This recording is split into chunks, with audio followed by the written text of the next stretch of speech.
Le Bénin va abriter dans les tout prochains jours la première édition du SIMA, entendez, Salon international de la modernisation agricole et agroalimentaire, qu'organise le ministère de l'Agriculture, de l'Élevage et de la Pêche. Au cours d'un point de presse ce mardi 23 novembre 2021, le directeur de cabinet représentant le ministre empêché a révélé les tenants et aboutissants du SIMA. Le thème de cette édition, qui est la première, c'est l'agriculture béninoise à l'aide de la territorialisation du développement agricole, les grands défis et enjeux de la modernisation agricole. Et quand on parle de territorialisation du développement agricole, c'est important de revenir là-dessus.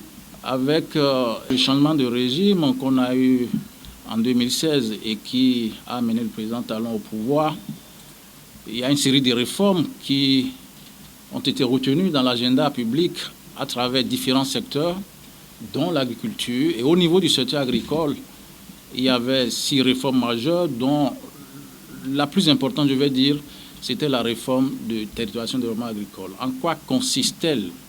Ce n'est pas superflu de revenir là-dessus. C'est cette réforme-là qui dit désormais, pour être efficace au niveau du secteur agricole, pour améliorer la productivité, il faut, comment dirais-je, cultiver là où le produit donne le mieux, a plus de chance. Donc chacun sur son terroir, chacun sur le terreau qui le fait grandir plus vite et qui enrichisse plus ceux qui pratiquent cela. Avant cela, vous comprenez, nous faisions une politique publique indifférenciée, où on pourrait produire du maïs partout, du coton partout, et même parfois dans des zones lacustres, du coton était promu, etc. De sorte que quand on analysait les rendements d'une culture donnée, on pouvait avoir 1,5 tonne quelque part, et ailleurs, on a 600 kilogrammes, donc à peine la moitié. Et quand on fait la moyenne nationale, on a de bas rendements. Mais en même temps, on aurait pu dire, mais écoutez, cet espace-là est plus propice à telle culture. Donc, avec peu d'efforts, on a un meilleur rendement. Et donc, vous concentrez-vous sur ce qui marche chez vous. Et là, vos efforts seront mieux récompensés. C'est là tout le problème de la territorialisation du développement agricole, qui n'est pas un problème nouveau, en fait. Parce qu'avant, on parlait de zones agroécologiques avec des cultures qui se comportent mieux dans certains sous-espaces de notre pays, mais qu'on n'a jamais concrétisé. Et donc, cette idée a été concrétisée à travers ce qu'on appelle la réforme du territoire de développement agricole. Alors, cette réforme-là divise le territoire national en 7 zones, plus ou moins homogènes, chacune d'un point de vue agroécologique, qu'on a appelé pôle de développement agricole. C'est le pôle 1, le pôle 2 jusqu'à pôle 7 en bas. Le pôle 7, c'est là où on est ici. Alors, dans le pôle 1, ce que nous avons retenu là-bas comme culture, c'est surtout le riz et le maraîchage.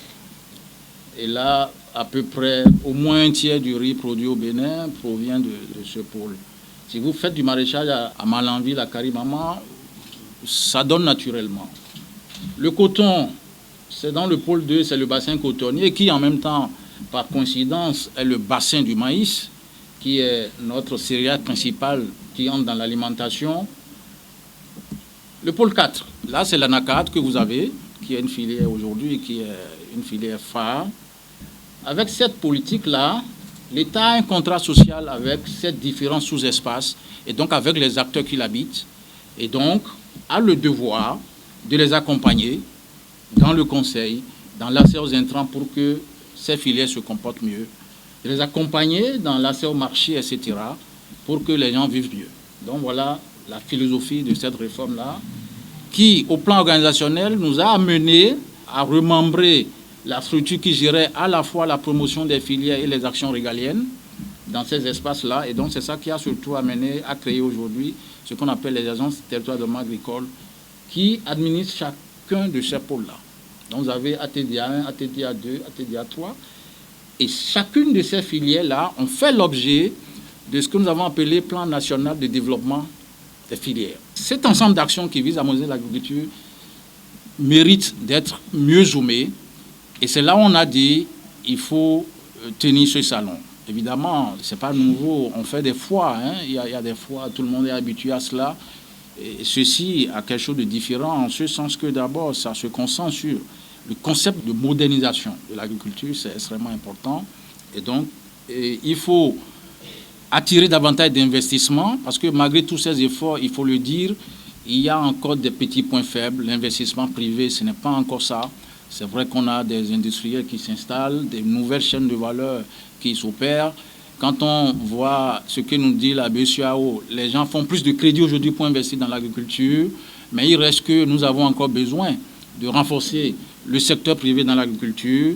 Et donc, de ce point de vue, ce salon vise donc à présenter ce que nous sommes en train de faire, les résultats qui sont déjà là, en quoi est-ce que c'est intéressant, mais aussi rassurer les acteurs et que tout cela soit renforcé, surtout avec l'implication des acteurs du privé. Cet événement national va se dérouler en 2 phases, la première à Cotonou et la deuxième à Parakou. Il y a d'abord Cotonou, et ça c'est du 25 au 28, donc en 4 jours, et Parakou, là ce sera plutôt du 2 au 5 décembre. Alors pourquoi ce choix? D'abord, il y a le contexte de Covid qui nous y oblige. Et deuxièmement, c'est aussi une question d'efficience et de donner surtout de la chance aux acteurs directs des chaînes de valeur d'y prendre part. Ce n'est pas facile pour un producteur de quitter Tchoumi pour venir à Cotonou. C'est plus facile pour lui si c'est à Parakou. Donc cette régionalisation a aussi donc cet avantage-là. Et c'est pourquoi on l'a fait comme ça. Comment ça va se passer? Que ce soit à Parakou ou à Cotonou, ce sera fait chaque jour, entre 9h et 19h. On aura des animations de panels, des ateliers, des rencontres et autres activités diverses. Et ensuite, il y aura des expositions de produits, de services, des solutions agricoles et agroalimentaires pour les acteurs, et il y aura des événements dits spéciaux. Et enfin, et ça c'est naturel et libre, c'est les visites guidées, les rencontres d'échange, etc. Et les opportunités de formation seront aussi partagées. Et il n'y a pas un salon sans ce côté-là, c'est le côté surtout commercial, et dont les acteurs des chaînes de valeur, les forains vont donc tirer profit, ce qui nous permettra aussi de découvrir nos richesses. Alors, donc, comme je le disais, et j'ai abordé tantôt la question de la Covid-19, tout sera fait dans le respect des normes Covid. Tout visiteur doit avoir son masque. Et les forains doivent au minimum, c'est le test PCR, c'est bien ça. Mais la plupart sont vaccinés. On a fait ce point au regard de ceux qui ont pris des stands. Et donc, tout sera assuré à cet effet. Et donc, les risques seront minimisés. Au regard de l'enjeu, plusieurs structures se sont engagées et soutiennent l'événement. Le ciment étant un salon international, il est d'abord national parce que les acteurs qui vont présenter sont des Béninois.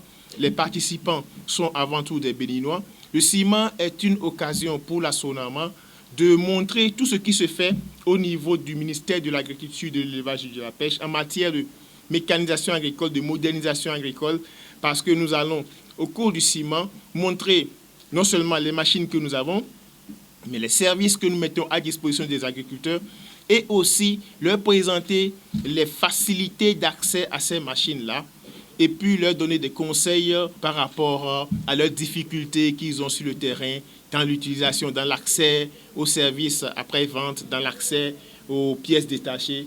Donc, nous allons prendre cette opportunité, comme l'a dit le DC, pour révéler les potentialités de l'agriculture au Bénin, les potentialités de la terre béninoise. On voudrait mentionner, sans être trop exhaustif, et sans vouloir susciter de la jalousie, la SONAMA est bien là, il y a FAGAS qui est là, FIFA, les projets ACMA, PROCAR, la GIZ, coopération allemande, des FIA, coopération belge, les projets ARISA et TechnoServe que certains connaissent, et de nombreuses structures de financement décentralisées. La liste n'est pas exhaustive. Ils ont compris l'enjeu et se sont engagés à soutenir l'événement et ont effectivement soutenu l'événement. Donc c'est important de le faire. Évidemment, l'événement, c'est le ministère de l'Agriculture et de la Pêche qui l'organise en coopération avec le cabinet Optimum Solutions SAL. qui est l'agent de communication, qui a compris le besoin de ce salon, s'est rapproché du ministère, a co-porté ce projet et n'a pas dormi depuis que cet agenda a été donc lancé. Rendez-vous donc le 25 novembre 2021 au stade pour le démarrage de la phase de Cotonou.